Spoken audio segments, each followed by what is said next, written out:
And we are kicking off with Ronda Rousey, who this week made her Wrestling Revolver debut in only her second match since leaving WWE, but things did not go according to plan. The match itself saw Rousey and fellow MMA horsewoman Marina Shafir face Billie Starkz and Athena, and a suplex could have had disastrous consequences for the former Raw Women's Champion. When Starkz suplexed Rousey, it looked like she took the brunt of the move on her head and neck, sparking concern from fans, and after checking on her, the referee allowed the match to continue. Rousey would continue until the finish, which saw Athena use her ROH Women's Championship on Rousey, causing the DQ, and it appears that the ex-UFC fighter will be okay. On Twitter, fans commented on the suplex, with one saying that she looked dead on her neck, while another said that the move reminded them of what happened to Big E in March of last year. Rousey looks to be fine and will likely be back in the ring when the time is right, but this tag team match could have turned tragic if that one move had gone even slightly more wrong. Even without WWE featuring her on TV, Rousey has remained a major name of interest among wrestling fans, and judging by her recent actions, she could soon be signing with AEW. WrestleVotes reports that Rousey was backstage during last night's taping of both AEW Rampage and AEW Collision, which took place at the LA Forum, with several sources confirming this story. Rousey didn't appear on either show, but the fact that she was backstage could be a sign of things to come, especially as her name recently came up backstage as a potential signing.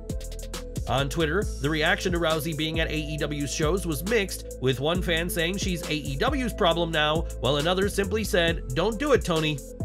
Others, however, were far more positive, saying it would put a spotlight on the women's division, and one saying that if it gets more eyes on AEW, why wouldn't Khan sign her? She'd certainly be a huge signing for AEW, and we'll have to see if the former Raw and SmackDown Women's Champion is ever made All Elite. Rousey didn't compete on Rampage or Collision, but she did get physical last night, as the baddest woman on the planet made her shocking debut for Ring of Honor. In a rematch from the Revolver show, Rousey and Shafir faced Athena and Starkz, and Rousey was said to have easily gotten the loudest reaction from the crowd on the night. This was Rousey's biggest outing in the world of pro wrestling since her exit from WWE, and it's no surprise that her competing for ROH has led to speculation that she could soon sign with AEW. Until a signing is confirmed, Rousey should be seen as a free agent, but one has to think that Tony Khan will have been paying extra close attention to this match at the latest ROH taping. Next week, WWE will host its annual Survivor Series show, which will feature a men's Wargame match pitting Seth Rollins, Cody Rhodes, Sami Zayn, and Jey Uso against the Judgment Day. During SmackDown, a commercial for next week's Raw was aired and revealed that a tag team match will determine which side will have the numbers advantage in the Wargames match. It wasn't revealed who will be competing, but whoever wins, their team will have the first entrant into the Wargames match, meaning that the numbers will always be even or in their favor. Typically, this advantage goes to the heels to build sympathy for the underdog babyfaces, and it was also announced that Drew McIntyre will explain his heel turn during next week's Raw. WWE is reportedly considering adding Drew to the Judgment Day's Wargames match, and which team will have the advantage in the double cage. Tune in to next week's Raw to find out. Over to SmackDown now, which saw Paul Heyman cut a promo highlighting Solo Sikoa's destruction of John Cena at Crown Jewel before he was interrupted by an irate LA Knight. Knight reiterated his point that Roman Reigns is still the undisputed WWE Universal Champion because of the bloodline before starting his match with Jimmy Uso. Knight made good on his promise to start his journey back to a showdown with Reigns by using blunt force trauma to defeat Uso before a post-match beatdown by Sikoa and Jimmy on the Megastar. Raw's Cody Rhodes made the save, surprising fans, and while Cody and Knight were able to successfully fend off the bloodline, the look Knight gave his abrupt ally was interesting. It was a look that suggested that Knight appreciated the backup, but didn't appreciate the idea of the American Nightmare potentially leapfrogging him for a shot at Roman Reigns. It'll be interesting to see if Rhodes slowly becomes more of a presence on SmackDown as the road to WrestleMania draws near, and if so, what that means for his relationship with Knight. Rhodes was spotted backstage in Aldis' segment earlier in the show, but the SmackDown GM clearly didn't appreciate Rhodes getting physical with his brand's superstars later in the show. After the segment with Knight, Rhodes was kicked out of the arena by Aldis, and anyone who knows the careers of these two will know about their history and feud over the NWA World's title. Rhodes and Knight both want WWE's top prize, but only one will be able to dethrone Roman Reigns, which could lead to tensions to rise between two of the company's most popular stars. It was in December of last year that Bill Goldberg's contract with WWE was not renewed, ending his time with the company, which had been going since his return in late 2016. Since its exit, Goldberg has been looking for the right place to have a final run, and has spoken with Tony Khan in the past, but don't expect the WCW veteran to ink a deal at Full Gear. During a Fightful Q&A, Sean Ross Sapp was asked about the possibility of Goldberg joining, and made it clear that he is not the signing being hyped for tonight's Full Gear. That being said, Sapp pointed out that Goldberg is represented by Barry Bloom, who also represents the likes of Chris Jericho and The Elite, so Goldberg already has an in with the company. When AEW first launched in 2019, Goldberg was rumored to be joining because of the Bloom connection, and Bloom was able to get massive deals for The Elite earlier this year. Goldberg spent years with WCW and would go on to spend even longer with WWE, but will the final chapter of his wrestling career be in AEW? Let us know your thoughts in the comments. If you listen to some people, CM Punk's return to WWE is right around the corner, despite sources in WWE and sources close to Punk saying he won't be returning at Survivor Series. Nevertheless, speculation continues to grow about Punk's possible return to WWE, and the recent activity on WWE's YouTube channel has only added to the debate. On the channel, WWE briefly posted and then removed a video featuring Punk and Randy Orton, which is ironic as Orton is also rumored to be returning to WWE very soon. The video wasn't deleted, but it was instead made private, and the clip itself saw Randy Orton face Wade Barrett in 2010, while CM Punk, who was injured at the time, provided commentary. WWE's creative team have been told nothing about a Punk return, another sign it won't happen, at least not soon, but videos like these are only causing speculation to grow. With CM Punk being a free agent right now, it seems that every wrestler in every company is asked about the former AEW World Champion, and that includes SmackDown GM Nick Aldis. When Aldis spoke to the BBC, he was asked about the possibility of Punk's return, and Aldis made it clear that this situation is above his pay grade.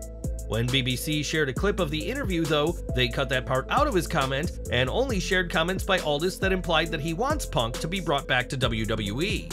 On Twitter, Aldis said he was disappointed by the editing, which he says puts his comments out of context, and reiterated in his tweet that the situation is out of his hands and above his pay grade.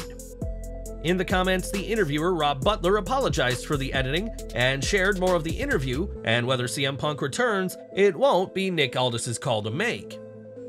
More from SmackDown, and one of the biggest questions going into last night's show was why would Santos Escobar betray Rey Mysterio last week, and this week, Santos gave his reasoning. With that said, the promo indirectly highlighted how little time he's been allowed to speak in front of a live audience, and while the content of the promo was there, the delivery struggled.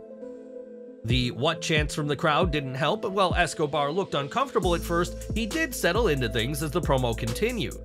After a few hiccups, the promo ended solidly enough with a slap from Zelina Vega, Escobar beating down Cruz del Toro and Joaquin Wilde, and Carlito making the save.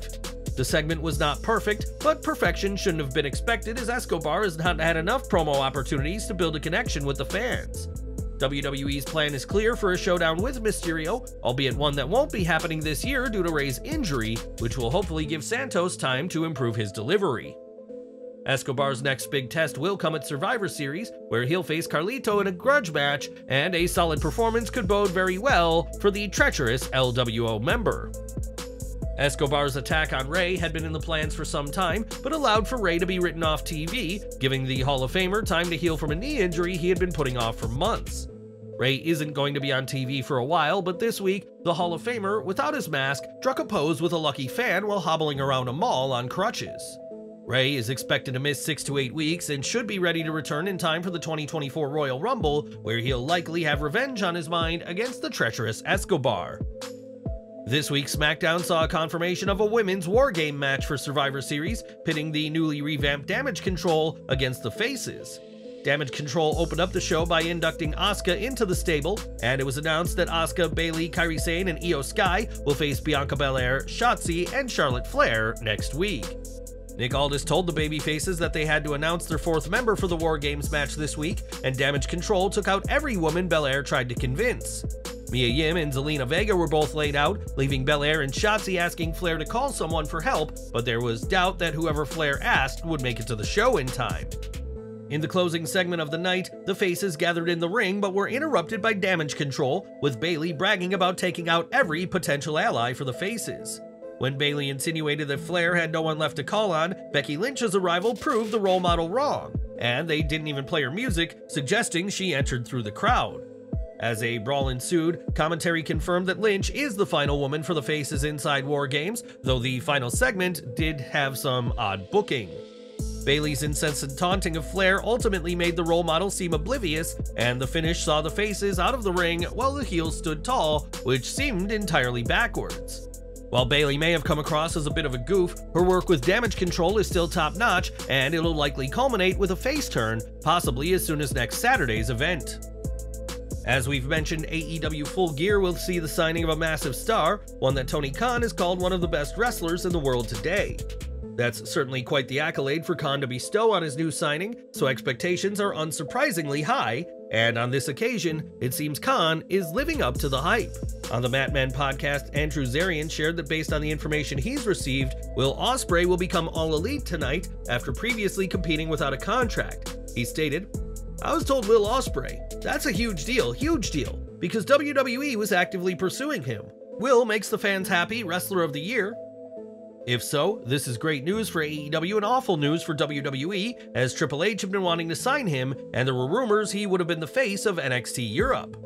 This signing comes at a very interesting time for Ospreay, who has been working for New Japan for some time, and has been saying that his deal with New Japan doesn't expire until February 2024. Until Ospreay walks down that aisle at Full Gear to ink his deal, reports of him signing should be taken with a grain of salt, but we may be mere hours away from the talented Brit becoming All Elite. But what do you think of this?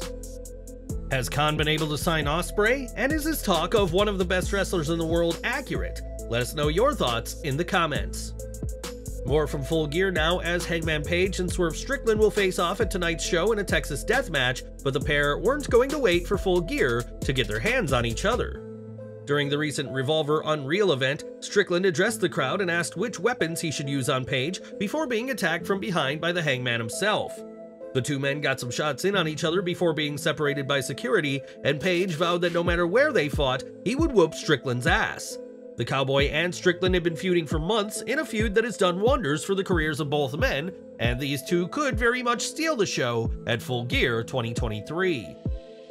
Over to Impact Wrestling, and Mickie James has been removed from the company's active roster, as the former Knockouts champion is taking a break from the company. During GAW TV, James gave her reasoning for the break, and started off by making clear that she loves Impact and enjoys working with the company that has helped her out so immensely. James went on to explain that between her own career and her husband Nick Aldis' massive opportunity in WWE, she found herself getting too stressed, hence the need for a break. James also revealed that for some time now, she has not been under contract, going all the way back to her WWE Royal Rumble 2022 appearance, so she and Impact have a lot of trust in each other. Mickie made it clear that there's still plenty she wants to do with Impact, and that she still has plenty of signings booked, but for now, she's happy to take a break and watch her husband thrive in WWE. At tonight's Full Gear, Julia Hart will once again challenge for the AEW TBS Championship in a match featuring Sky Blue and champion Chris Statlander. Hart has yet to win gold for AEW, and even if tonight isn't her night, big things are expected for the House of Black ally. Sean Ross Sapp reported during a Fightful Q&A that even if Hart doesn't win the title, she'll remain a focus on TV, as those in AEW are clearly impressed with what she's been doing. Hart has had a huge year, one that could culminate with her holding the TBS Championship, but even if it's Statlander or Sky who leave with the title tonight, Julia Hart will be doing just fine. Earlier this month, it was reported that WWE were looking to sign Julia, and that she would be brought to the Performance Center for a visit, not a tryout, when the time is right. In an update, PW Insider reports that despite some reports, Julia did not visit the Performance Center this week, and one source admitted that she was expected this past Wednesday. That didn't happen, but WWE are undeterred, with the company sources being insistent on bringing her in when they can, reiterating previous reports which called her a priority signing. Simon Inoki, the son of the legendary Antonio Inoki, was expected to come in and work as a translator for the Japanese Julia, and this is a role Simon has worked with WWE for in the past. Whether Julia is ever a WWE superstar, time will tell, but while plans for her to visit the Performance Center fell through this week, that won't stop WWE from trying to sign her. During this week's NXT, Tony D'Angelo and Channing Stax Lorenzo regained the NXT Tag Team Championships and had a new female accomplice with them. In the Wrestling Observer newsletter, it was noted that Anna Kiefer is the newest member of the family, and while she wasn't given a name on TV, she'll be working as Adriana Rizzo. On Twitter, Kiefer, or rather Rizzo, shared a few photos and said that she is just what the family needed and would confirm her new name. Kiefer was signed to a WWE NIL deal following tryouts during SummerSlam 2022 weekend and comes with a background in track and field, and now she's going to be repping the family on TV.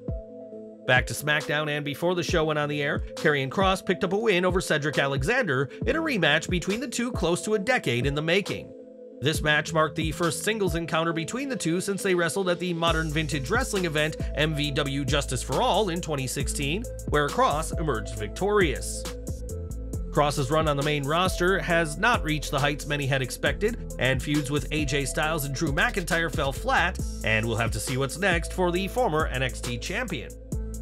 In a triple threat tag team match, the Street Profits defeated Pretty Deadly and the Brawling Brutes, earning a shot at the undisputed WWE Tag Team Championships. It's rather interesting that the Profits would win and set up a match against Finn Balor and Damian Priest, given that the champs are heels and the Profits are trying to establish themselves as villains. A miscommunication spot that saw Butch accidentally level Holland with a brogue kick to set up the finish. Could this be the setup for a split with Sheamus unable to play Peacemaker? Backstage, B-Fab approached Bobby Lashley as he watched on a monitor, hinting at a potential spot in this reformed version in the as-of-yet named Hurt Business Revival. In a surprising appearance by an NXT superstar, Axiom was around on last night's SmackDown facing another name who was recently associated with NXT, Dragon Lee.